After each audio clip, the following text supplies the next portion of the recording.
Job 39, here we go. Welcome back.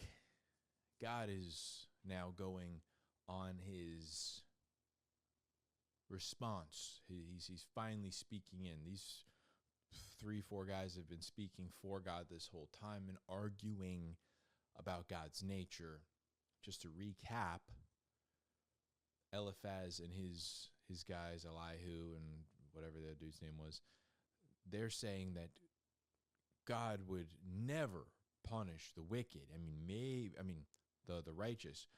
Maybe just for a moment, he would never repay. Like he's bound, legally binding. He can do whatever he wishes in some instances, but he never, ever does anything like this to a righteous person.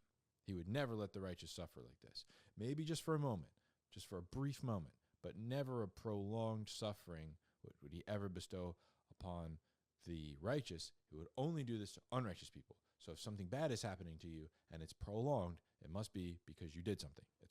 You are unrighteous. You're wicked. And Job is saying the opposite. He's going, God can do whatever he wants. And he tends to be very out of line with this. He can do whatever he wants, and he's just that kind of God that just does whatever he feels like, and there's no rhyme or reason to it, and I can't really say anything because, what am I going to do? He's God, and he's just going to do whatever he wants and treat me however he wants, and it's just like, I'm just little old Job. And he's just being mean, and I wish he would just leave me alone. He would just go away. Let me die. Right? And I've said it. They are both wrong. His friends are more wrong. Job is closer. God does not owe you anything. He's good to you out of his own goodness, unmerited. He owes you nothing. You could do all the good in the world and he could give you all bad and he'd still be righteous for doing so. He owes you nothing. Our righteous deeds, our good works are gifts to him. We owe him. He does not owe us. He can do whatever he wishes, but he's a good God and does not do so. This is an exception to how he normally behaves. Normally. But now God is in here to set the record straight. So he'll speak for himself. Here we go. 39. Do you know the time the mountain goats give birth? Do you observe the calving of the deer? Can you count the months that they fulfill? Or do you know the time they give birth? They kneel down, they bring forth their young, they get rid of their labor pains. Their offspring become strong, they grow up in an open field. They leave and do not return to them. Who sent out the wild donkey free?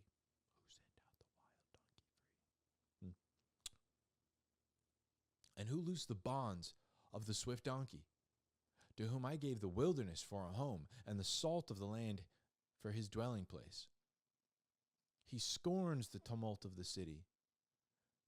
The shoutings of the river he does not hear. He explores the mountain for his pasture and searches after every green thing. The wild ox consent to serve you. Will the wild ox consent to serve you, or will he spend the night at your manger? Can you bind the wild ox in a furrow with ropes, or will he harrow the valleys after you? Will you trust him because his strength is great, and leave your labor to him? Will you have faith in him that he will return your grain and gather it from your threshing floor?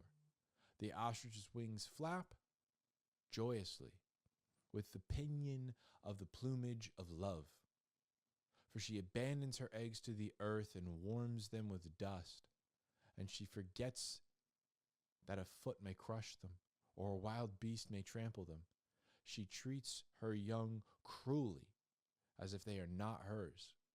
Though her labor be in vain, she is unconcerned, because God has made her forget wisdom and has not given her a share of understanding. When she lifts herself on high, she laughs at the horse and his rider.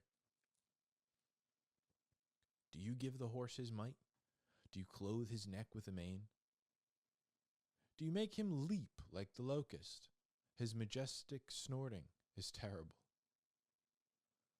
He paws in the valley and rejoices in his strength. He goes out to meet with weapons. He laughs at fear and is not dismayed, and he does not turn back from the sword. The quiver rattles against him, the flashing spear and javelin. With shaking and rage, he races over the ground. He does not stand still at the voice of the trumpet. As often as the trumpet sounds, he says, "Aha!" And he scents the battle from afar. And the thunder of the captains, and he scents the battle from afar and the thunder of the captains and the war cry. Is it by your understanding that the hawk soars, stretching his wings toward the south? Is it at your command that the eagle mounts up and makes his nest on high? On the cliff he dwells and lodges, upon rocky crag, an inaccessible place. From there he spies out food. He sees it from afar. His young ones also suck up blood. And where the slain are, there he is. We're going to continue, actually. Then the Lord said to Job, will the fault finder contend with the Almighty? Let him who reproves, bro, this is a crazy sentence. Let him who reproves God answer it.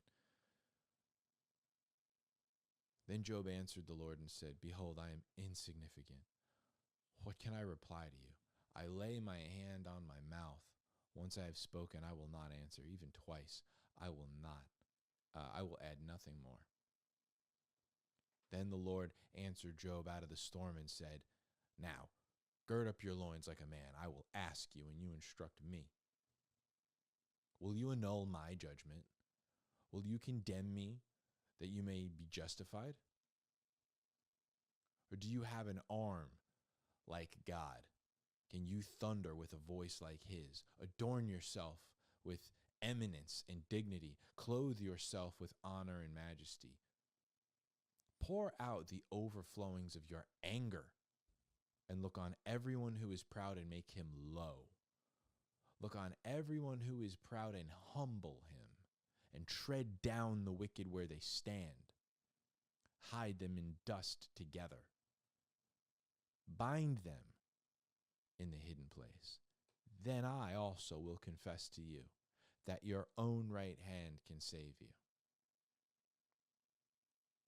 Behold now, Behemoth, which I made as well as you, he eats grass like an oxen. Behold his strength in his loins, and his power in the muscles of his belly. He bends his tail like a cedar. The sinews of his thighs are knit together. His bones are tubes of bronze. His limbs are like bars of iron. He is the first of the ways of God. Let his maker bring near his sword. Surely the mountains bring him food. All the beasts of the field play there. Under the lotus plants he lies down. In the covert of the reeds and the marsh, the lotus plant covers him with shade. The willows of the brook surround him. If a river rages, he is not alarmed. He is confident. Though the Jordan rushes to his mouth, can anyone capture him when he is on watch? With barbs, can anyone pierce his nose? One more.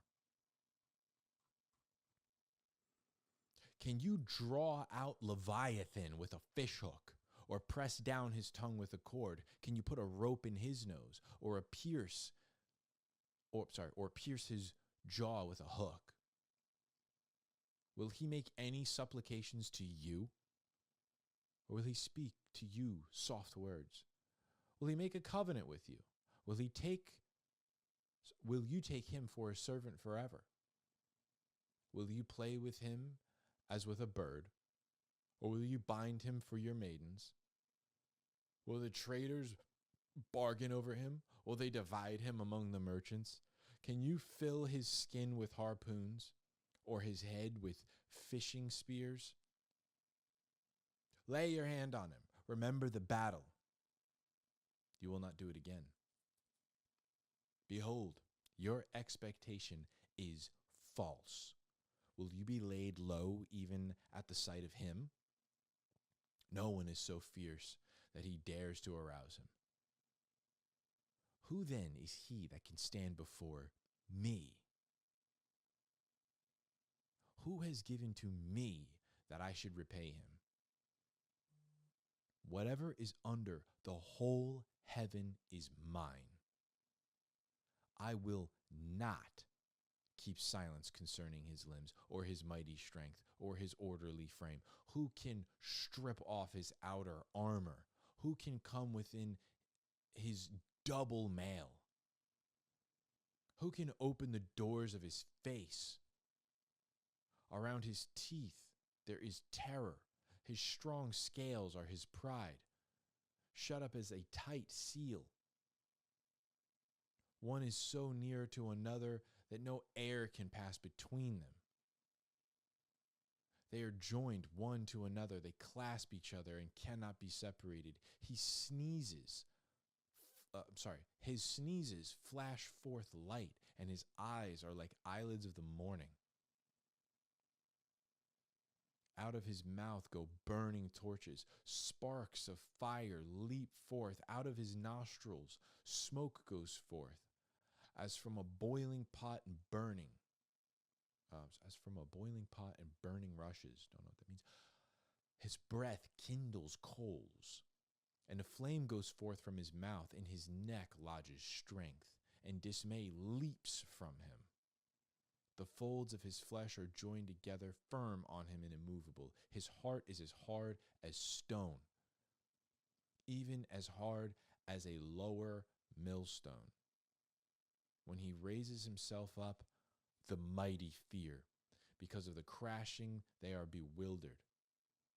The sword that reaches him cannot avail, nor the spear, nor the dart or javelin. He regards iron as straw, bronze as rotten wood. The arrow cannot make him flee. Sling stones are turned into stubble before him. Clubs are regarded as stubble. He laughs at the rattling of the javelins. His underparts are like sharp potsherds. Don't know. He spreads out like a threshing sledge on the mire. Also, don't know.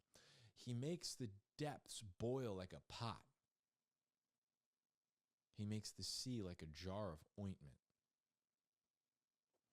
Behind him, he makes a wake to shine.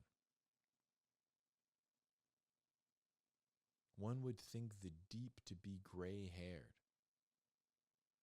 Oh, wow, that's crazy. Nothing on earth is like him, one made without fear. He looks on everything that is high. He is king over all the sons of pride. All right, that's it.